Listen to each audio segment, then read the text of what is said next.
I'm Raul Bally of Coney Radio Group, part of the Atlanta chapter. First of all, I want everyone give it up for our host, CNN.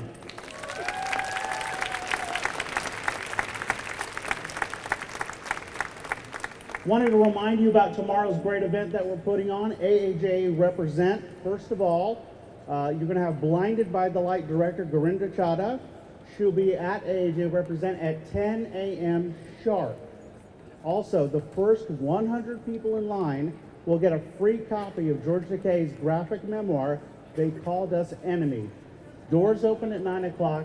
You got to be there at 9:45 for seating for the 10 a.m. event. Also, on behalf of the Atlanta chapter, I want to thank all of you for coming tonight to the SAG-AFTRA Story Slam, and I also want to thank you guys for coming to our convention here in Atlanta. Thank you very much. Thank you, Raul. And at this time, I also like to invite Ramon Escobar with CNN to say a few words and welcome you. Thank you. For those of you wondering, because I've been asked, do you guys have like your own, sleeping pods? That's the CNN hotel called the Omni, and that's the North Tower, and that's the South Tower, for those of you who've been asking about CNN. Welcome to CNN Center. We have been planning this for over a year, so we hope that you enjoy your time here at the world headquarters of CNN. I don't have the voice of James Earl Jones, but this is CNN. Almost, right? On behalf of Jeff Zucker, welcome, and we are so thrilled to have you in our hometown. So you're standing right in the atrium of CNN Center, the world headquarters, but we're now going to ask you, after this fantastic story slam that our team is deliberating on back there, a lot of PricewaterhouseCoopers is on making sure that everything is done, no Russian involvement, no collusion. They're back there in thought. So while they're doing that, here's what's going to happen after you're done. Over here to your right is the CNN store. Oh, to your left, my right, sorry, thank you. This happens to me when I go to Hong Kong. I go on the wrong side too. To your left is a CNN store. You're going to walk all the way to the back, and there are the stairs. The stairs go up to the atrium. Atrium, wave for me. You're going to have the CNN experience. Over here in this corner is the live shot experience. For those of you who've never done a live shot, we're going to teach you how to do a live shot. You're going to go live from the fire of Notre Dame. The CNN live shot, wave down for me up there in the corner. So those of you who want to do a live shot, you can do a live shot there. Those of you who have never experienced drone, hey drone team, wave to me over here. There's the drone team CNN. They have 5-6 different drones that we use around the world. They're going to show you the drone we just used in Detroit, which just arrived. It came in. It's a long trip for that drone. You can actually operate the camera on the drone if you want to see how to do that. We have the news source team. We have the VR team. We have the digital team. You got to see the digital team. They're going to show you some incredible stuff with digital that we're doing here. It's some incredible technology. So when you're done, go to the end, go up the stairs, and experience the CNN experience. This is CNN. And this is Natasha Chen from CNN. Can you record that for my voicemail? That'd be great. Thank you, Ramon. Thank you, guys. Looks like they're still talking. All right, so you know what? I just wanted to mention, Grace's story reminded me of my own experience. How many of you went to an English-speaking school without speaking English for the first time? Yeah, okay. I also have to ask, Grace, are you a firstborn? Do you have siblings? Yeah, I have 2 younger. Okay, all right. My theory's all ruined, messed up. Dang it. Okay, so I'm the oldest. That's my little brother right there. This is his first convention. I dragged him here. Yeah. So I just have to say, because I also did not speak English, but I was super nerdy and really excited to go to preschool, and my parents were like, great, here you go, drop off, not telling me that they don't speak Chinese there. And as soon as I heard them talk, I didn't do what you did. I burst out crying, and I cried and threw up daily for 3 months. 3 months, you guys. I would keep chasing after my parents every day, like not wanting them to go. Okay. So then 7 years later, this guy comes along, and I knew he was going to have the same problem going to preschool. So I think I warned you. I think I told you that they speak another language. This guy walks in there, they're speaking English, which he doesn't speak, and he starts speaking gibberish. So I thought it was a younger sibling thing, that they're just like more fearless, they just like go for it, you know? Not making any sense whatsoever. And he talked so much that they put their hand up on his mouth. But here's the fun thing about my brother. 10 years ago was my first convention. I went to Boston. Who was in Boston '09? Boston '09. There's my small market broadcast folks that we met that year. I didn't know a single soul at that convention, so my brother and my mom actually went to Boston to hang out with me outside of convention. Isn't that cute? And then 10 years later, not only do I know people with AAJA, these folks have been such a support system. And as I mentioned earlier, this group has opened doors for me professionally. All of you are incredibly important in my life. And now I get to introduce my brother to all of you. And he's no longer just hanging out on the outside of the convention. He's actually in it, attending. So thank you to AAJA and bringing everybody together. Even if no matter how we deal with other languages, right? I can cry and throw up, or I can speak gibberish. Either way, it works. It works out. Wow, you guys. This is like waiting for the Mueller report. I know this was really hard. You guys were so good. Weren't they really, really great? Give them a round of applause.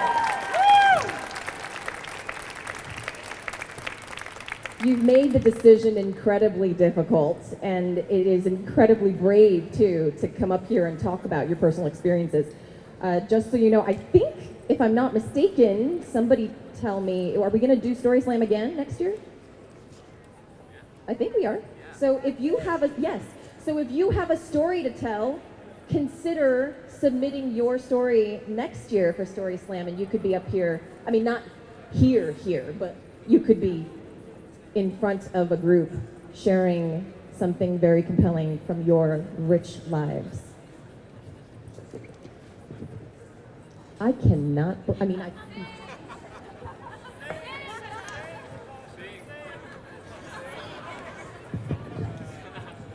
I've been told that I'm disqualified from defending my karaoke title, so that's not, maybe for fun. Where's Frank B? I don't know. Yeah, Frank. They're done? Can I invite the judges up on stage, please? Give it up.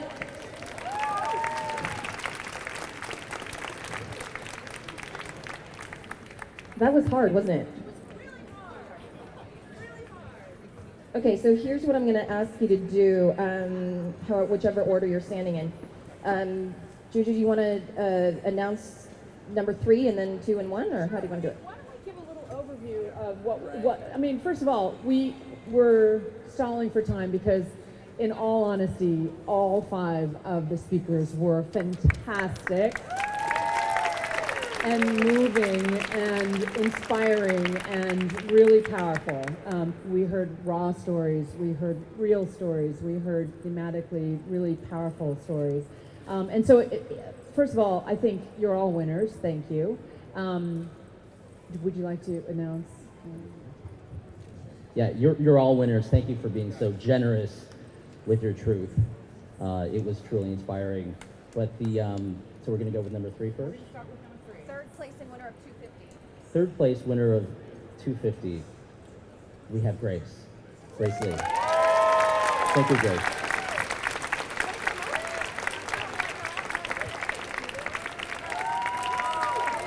Grace, your story was inspiring. It was so well constructed, just the way you told the narrative. Your presentation was great. Your story was so authentic, and we were just moved by your personal story. Thank you so much. Yeah. I know.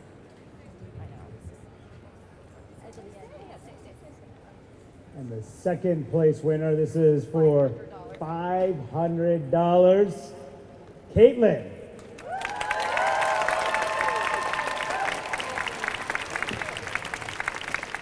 Caitlin, thank you for telling such a emotional, personal, courageous story about what you've been through, telling it through in a creative way, but also an authentic way. I think it was very powerful, and it took a lot to tell everyone your story here. Thank you.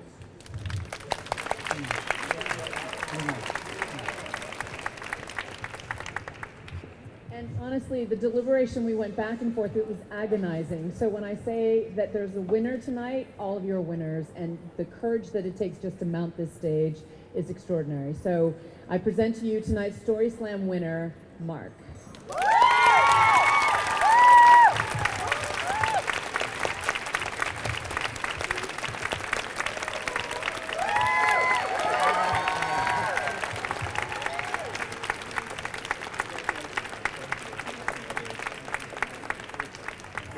I think we were all moved by the sort of authenticity of where you went, and how at the end you sort of surprised us and disrupted some tropes and really gave us some powerful lessons about life and love and family and meaning and duty and all the things that we biculturally understand. And I think you were able to do that in that story. So congratulations. And thank you for sharing it. Can we have all the finalists come up on stage, please? All of you together. Sorry, I'm gonna step to the side. And then let's take a picture with you five. Also, quick introduction, if you don't know Michelle, give it up for your AAJA president. Well, thank you so much for everyone for competing in this Story Slam. When we started it 3 years ago, the idea was that as journalists, we don't get the opportunity to tell our stories ever. And it is in learning to tell our own stories and embrace it that we're able to ask the right questions to fully tell other people's stories. And in 3 years, it has evolved into this amazing experience that we're all sharing. And thank you to CNN for having us and for SAG-AFTRA for supporting us, to the coaches, to all the judges, and thank you for everyone for being here. And seriously, I forgot to bring my tissue. I really should have. Please remind me next year. Thank you and congratulations. And one more thank you, as Michelle mentioned, our sponsor SAG-AFTRA and for CNN for having us here, and Shelly Ivy Tracer, who once again did an awesome job coaching our finalists. Thank you so much. And as you guys heard from Ramon earlier, this party is not over, and I want to see all of you do live shots by Notre Dame. So thank you, enjoy yourselves, experience the experience.